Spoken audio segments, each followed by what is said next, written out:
Hey everybody, Parallel here. Welcome back to Star Trek Online. So, the Crystalline Entity event has returned, finally, after almost 2 years. The Crystalline Entity is back.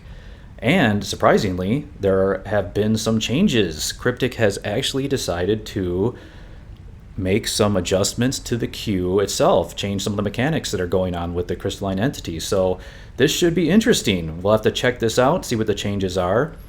So what I'm planning to do here is I'm going to run the event queue and check out the changes firsthand. I have done this a couple of times now, so I do know how it works, at least to some degree. Then I want to take a look at the rewards for this event. There is a new reward, which is an antiproton based weapon, and your choice of either beam or cannon. So I want to take a look at those, and in fact on this character I have the 14 crystal shards from the previous event, so I will actually be able to complete the research project, and we'll be able to take a look at those rewards, firsthand. And then I'll probably actually switch over to an alt that has an antiproton build, and actually equip those weapons and do like a quick, like an Argala patrol or something, and actually take a look at the visuals. I've heard that these do have a unique visual effect as well, so we'll take a look at that towards the end of the video. All right, but first thing here, let's take a look at this event this time around. So this event is running from August 16th through September 6th. It works like all the previous events, right? So you're going to have to run this event once per day for 14 days. You will collect your crystal shards, which are these things right here. You collect these, and you will be able to complete a research project. So you go over here to your reputation. Let's take a look at our reputation project here. Yep, here we go. Collect Crystalline Entity Cataclysm Event rewards. So here it is. And once you complete this project with 14 of the crystal shards, one per day, you will be able to get the reward. And I'll mouse over it here. So the rewards are the Antiproton Matter Conversion Dual Heavy Cannon, and there is a beam array as well. So that's nice that they give you both options. That's a good thing. You do get your choice of marks, 500 fleet marks, a nice chunk of dill, and then event reputation. Big deal. Okay, so my advice is to say that these events are almost always worth doing just to get the the reward. There's no big reason not to do it. You only need to do it on one character because it will be an account unlock. So that will be yeah, we'll check that out here when I switch over to my alt towards the end of the video and make sure that you can claim it on an alt. But right here you can see, I just would recommend that you always slot these projects. If you're planning not to have time to be able to complete it, at least slot the project here so it is you can maintain that forever. You can actually see I have an old project here from a previous Crystalline Entity event. Which one was this one anyway? Okay, this is for the Tholin Assault Weapon. Wow.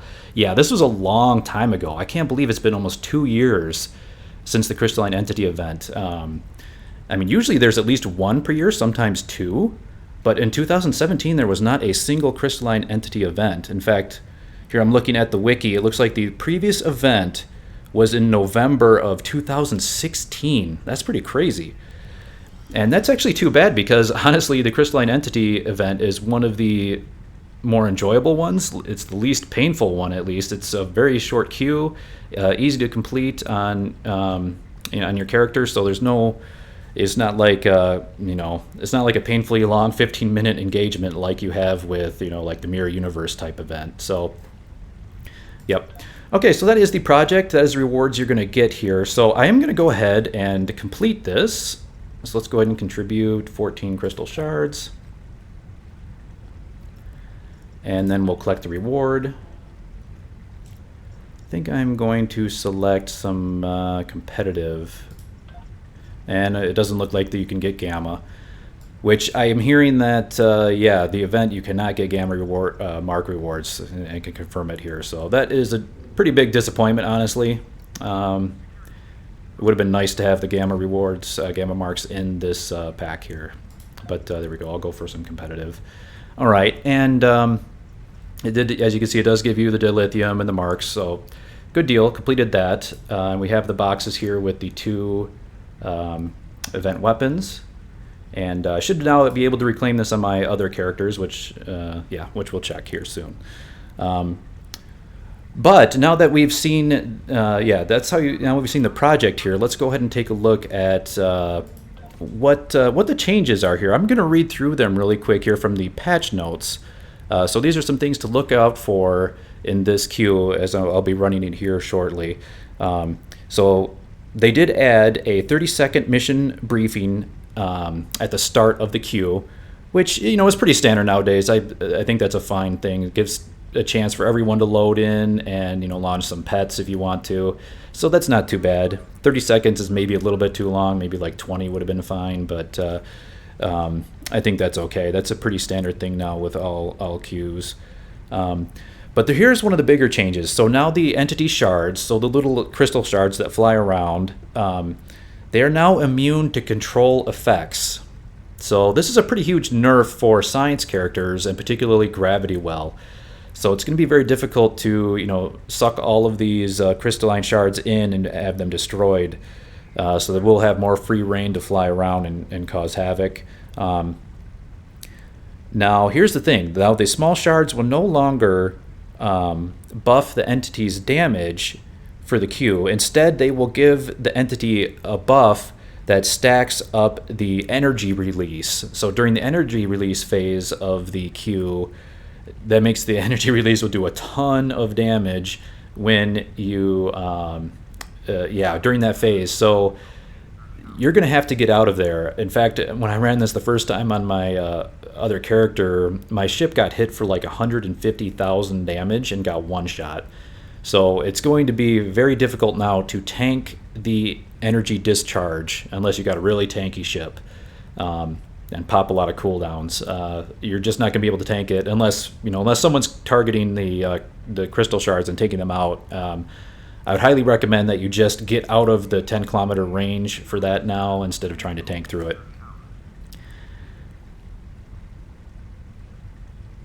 Yep, so yeah, that's just a little warning there to be careful of that. On the bright side, now the entity's beam attack will no longer apply a flight speed debuff to the player, so that will make it a little bit easier to get out of range, before that energy release attack occurs. Now, here's another thing, is that the entity is now entirely immune to all damage during the absorption phase. So, as you probably know from this queue, the entity has that absorption phase for a period of time, and then it will release, the energy discharge. And it will do that twice throughout the encounter, once at like 66% health, and then once at 33. So, you have to be prepared to deal with that twice during the encounter.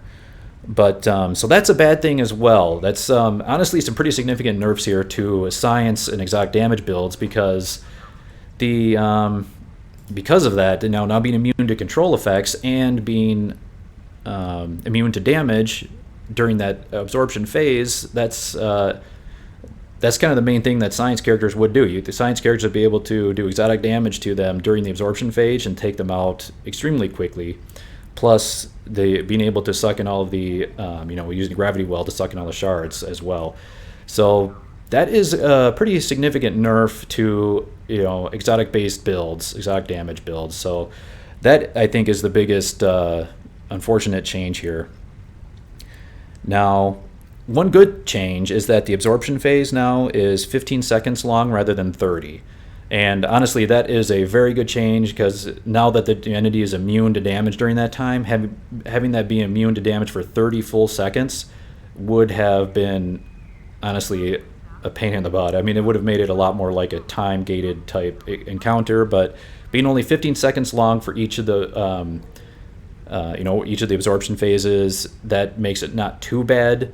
That gives you just enough time to get out of range if to avoid the explosion. Plus, we'll speed things up a little bit. So that means that both phases together now will be 30 seconds total. So that's not too bad. And then one other interesting thing here is that finally, when the entity is destroyed, it will explode into many salvageable small crystal fragments. And these fragments can be destroyed for 1 to 5 salvage from each of them. I mean, it's kind of a cool little thing, but I don't think that is, either here or there. I don't know that many people will spend time salvaging all of that when there are other better ways to get salvage, but it's kind of a cool little change. All right, so those are the changes. Let's go ahead and queue up here and check it out. I just wanted to, while I was talking there, I just wanted to show my ship so you could see the build that I'm using here. I'm using the Jem'Hadar Dreadnought Carrier. It is just a pretty standard cannon scatter volley build with Polaron-based weapon. I don't actually have, on this character, I haven't finished farming the Gamma Quadrant episode Home to get the 3-piece energy Polaron torpedo. So I'm just falling back to my trusty neutronic torpedo launcher here, which is actually pretty good because the crystalline entity is, takes full damage from kinetic-based weapons, whereas energy weapons, it has a pretty high resistance to energy damage. So the neutronic is good for this encounter. The other key thing I'm using here is the competitive engine.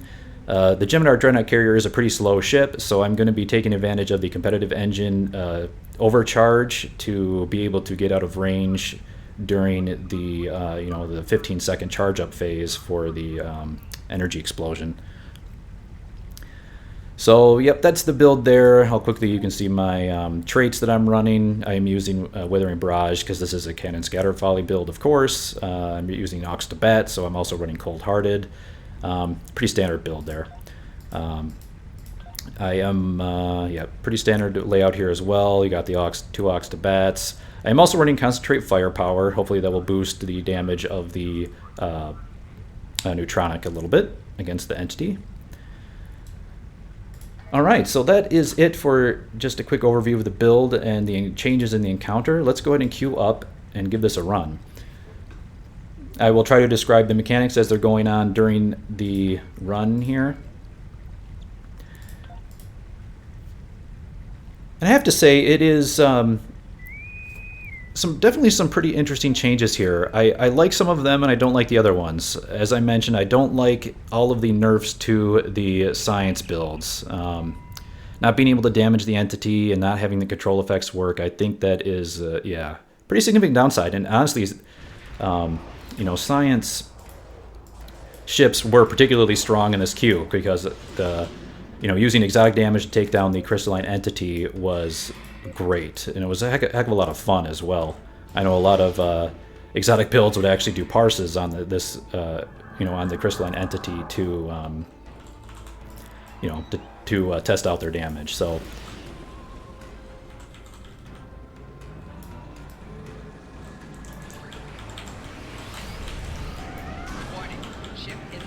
now, one thing I'm worried about here for sure is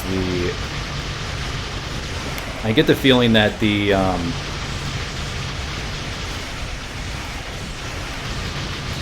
crystalline entity, when it does the energy discharge, it's going to kill all of my pets because the discharge is so much more powerful now. Okay, we're coming up here on the 66%. Okay, let's go ahead and use our Prevailing to get out of here. As you can see, it is 100% immune to all damage. Nothing you can do about that, so you might as well just get out of range. There do seem to be quite a few less Tholians. I have to admit that. I noticed that the first time I ran this, is that there's a lot less Tholians spawning in.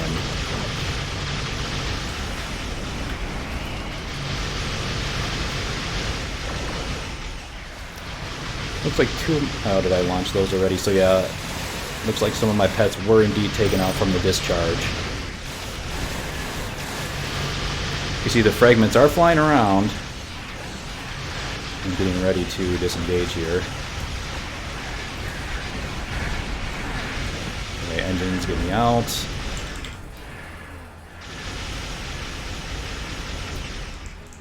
And they did add this new explosion indicator here. Well, my pets actually did survive that time. Okay. So not all hope is lost.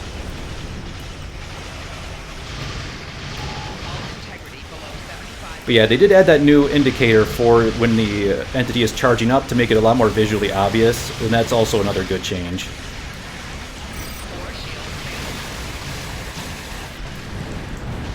And there go all the crystalline shard fragments.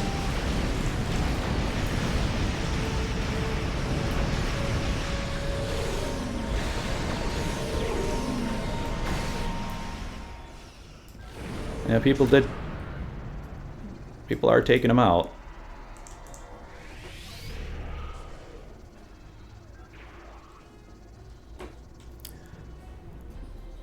All right, so there you go. That is the event, and you do also get a choice of marks at the end here.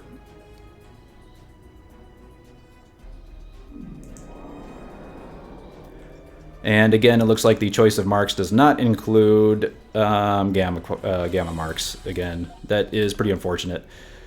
This would have been a really good way to get gamma marks if they were available, but yeah, it's not there. All right, so there we go. That is the new event. So it does change the pace of the event a little bit. Now you do, now you really should move out of the, out of the energy discharge. I was kind of surprised that my pets did live through the second discharge there, but now that the entity is completely immune to all damage, there's not any damage getting through at all. There's no reason to stay around inside of the range of the explosion and trying to tank it. You might as well just get out of range, and then you can even try to take out a couple of the crystalline shards while the entity is immune. That might be a good way to help reduce the damage from the explosion. But in my view, it's better just to get out of the range and just avoid the whole thing altogether. And then you can just focus on the entity and not really worry too much about the shards running around. All right, so yeah, so that is it, guys. And you can see I actually did, you do get your crystalline shard for the day. So yep, just do that once a day for 14 days and you'll be able to complete the project and get the reward. So that is the next thing we're going to look at here. Let's look at the rewards. For that, I'm actually going to change over to my Jem'Hadar character, which is using a Antiproton build currently, so it will be able to take better advantage of these weapons. And I can verify that this reward is claimable account-wide. And now that I have to reclaim it, I'm thinking it's going to be, is it in the dilithium store reclaim? Yep. Okay, yeah, there it is. You got the antiproton conversion, or antiproton matter conversion beam array and dual heavy cannons. All right, let's open both of these up. And we shall take a look here. We've got, all right, so here's the dual heavy cannon.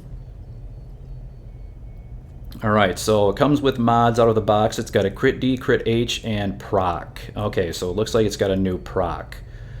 Let's take a look at that.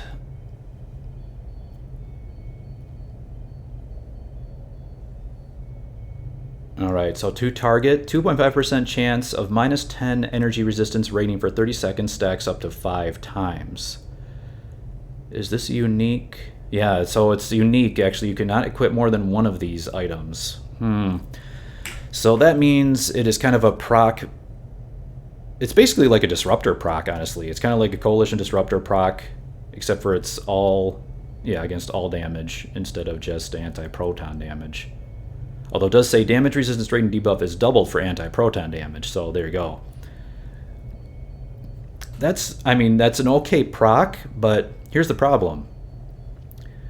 If you can only run one of these, that's very rarely are you ever going to get that proc, and even more rare are you going to be able to stack it up to 5 times. That is going to be a very rare occurrence, because honestly these days procs are a lot less important, because I'm not sure if anyone's aware, but back in season 13 the proc rates were pretty heavily nerfed. Pretty much all procs now are based on a firing cycle instead of per shot, which is a huge reduction right there. And also, all the extra procs you used to get from Beamfire at Will, those are also gone. So procs are not what they used to be, honestly. In fact, the procs have such a minor effect on parses nowadays that honestly people You know, a lot of high-end players are not even really looking at the proc. They're going for more consistent things like, you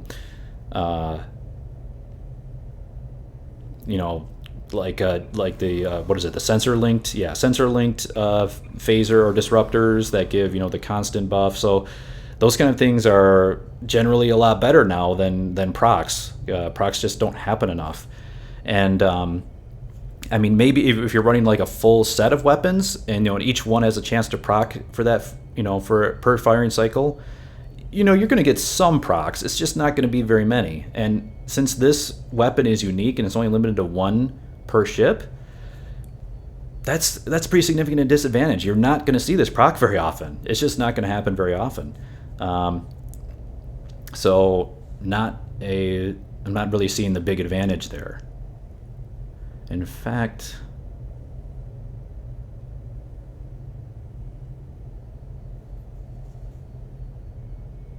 crit D3. Did it also lose its innate crit chance? Or a crit severity, I mean, for Antiproton?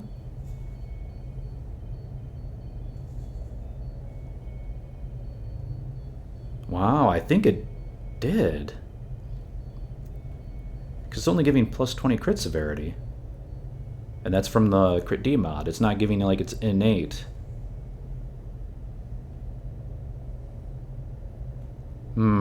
That's not good. So you're sacrificing the innate crit D mod, or that, you know, the anti-proton weaponry has for this proc. That's not so good. So, I have to say I'm not super excited about this weapon. I guess I'll have to wait and see how how it parses out to give a final judgment. But just, you know, initially reviewing it here, I'm thinking that proc is not worth giving up the crit severity, the guaranteed crit severity that Antiproton usually gets. All right, but let's go ahead here. I'm going to swap out my Herald Antiproton. We'll go ahead and equip this one just to take a look at the visuals. And what the heck, I'll throw the beam array on here. I'm not doing this. Oh, wow, you can't even run the beam array and the cannon. Oh, well. So we'll take this out. What should we do? An Argala. Let's do an Argala. We'll take a look at this weapon, at least the visuals, and see if it looks good. But yeah, you have to say I'm not too encouraged by just looking at the stats, what the how this is going to perform overall. In particular, losing the innate crit D from Antiproton is, I think, the big thing here. I mean, if it at least had that plus the proc, then you could say, yeah. I mean, it's at least worth slotting. But now I'm not so sure. I'll mouse over the beam array here. I'm assuming it has a pretty similar proc. Yes, it does. Same proc. You know, it's funny. I can't even really imagine getting this to stack up to 5 times. You would have to get really lucky, you know, getting a proc every firing cycle in order to get that stacked up in any kind of time frame. But it is a pretty good proc. I mean, it is good. It's just I don't think you're going to get enough use out of it. The proc rate is just going to be too low, and you're going to lose the guaranteed crit D. All right, let's go ahead and patrol Argala. We'll take a look at this weapon.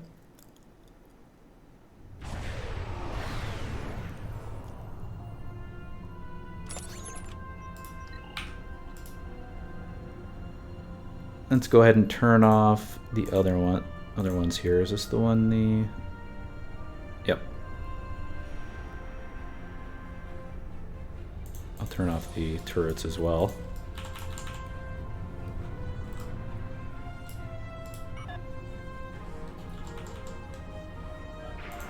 Turn off the torp.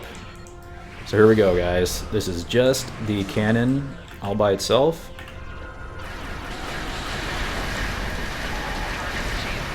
Oh, did I do fire all?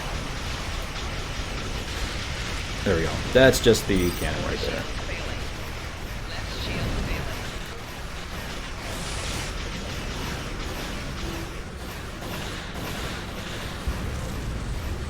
Seems to have a purplish color to it.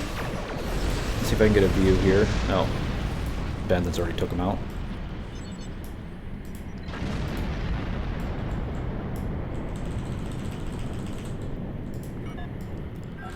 Try it here, and another one. I'll avoid doing any particle effects here. Just fire this one weapon. See how it does. Let's get just in range. So there it is. Yeah, it's definitely kind of a purple color. It actually looks very similar to the Herald coloring.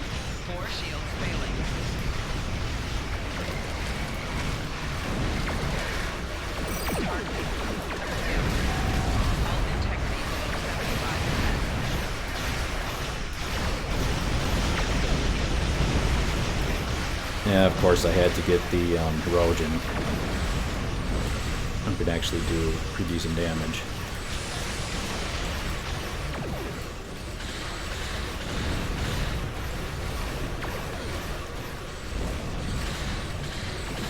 Yeah, so there you're seeing it.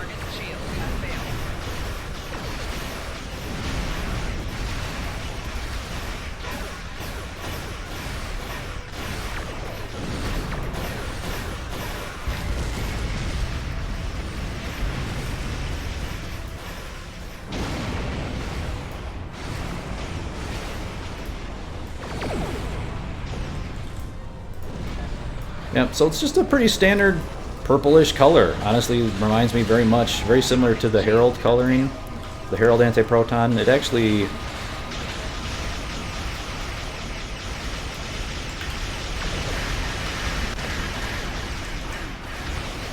doesn't look that much different. I think the Herald Antiproton has a slightly darker purple color to it. Has like that blackish tinge.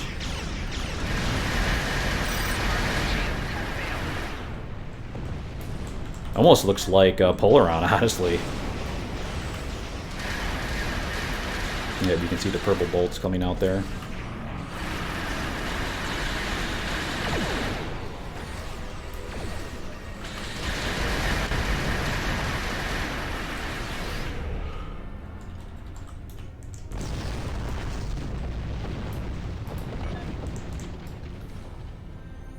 Warning, ship is under attack.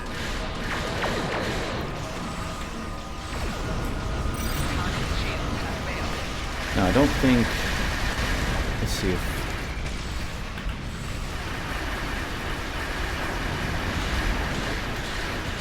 Yeah, I don't think I can swap. Let me see if I can get out of combat here. I do want to take a look at the beam array as well.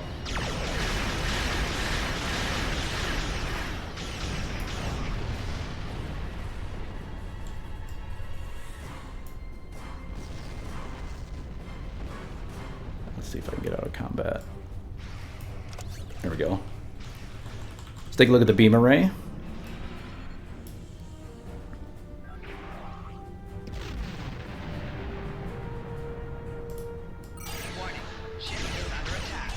So there's the beam array. That's actually pretty cool looking. It's definitely, you know, purple coloring. It doesn't have like the, you know, sort of the wiggly line of the like a Polaron beam. So it's actually like a more standard, just beam array, but with purple color. So that's kind of cool.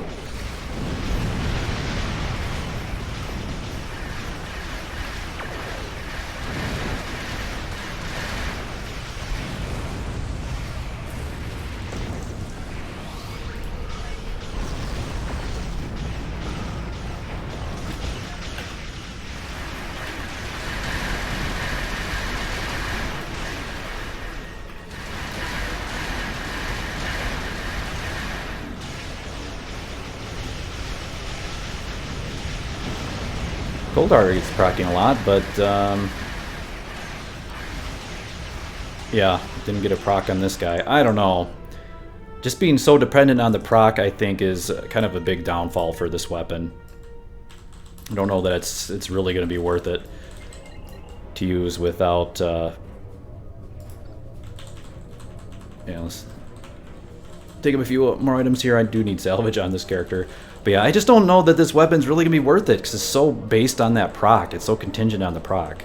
I don't know, my recommendation to Cryptic would be just to at least put back in the innate crit D that Antiproton gets. Then at least I think that'd be worth it. It'd be more like using a standard Antiproton weapon. It's just if you get the proc, it's just an extra nice bonus.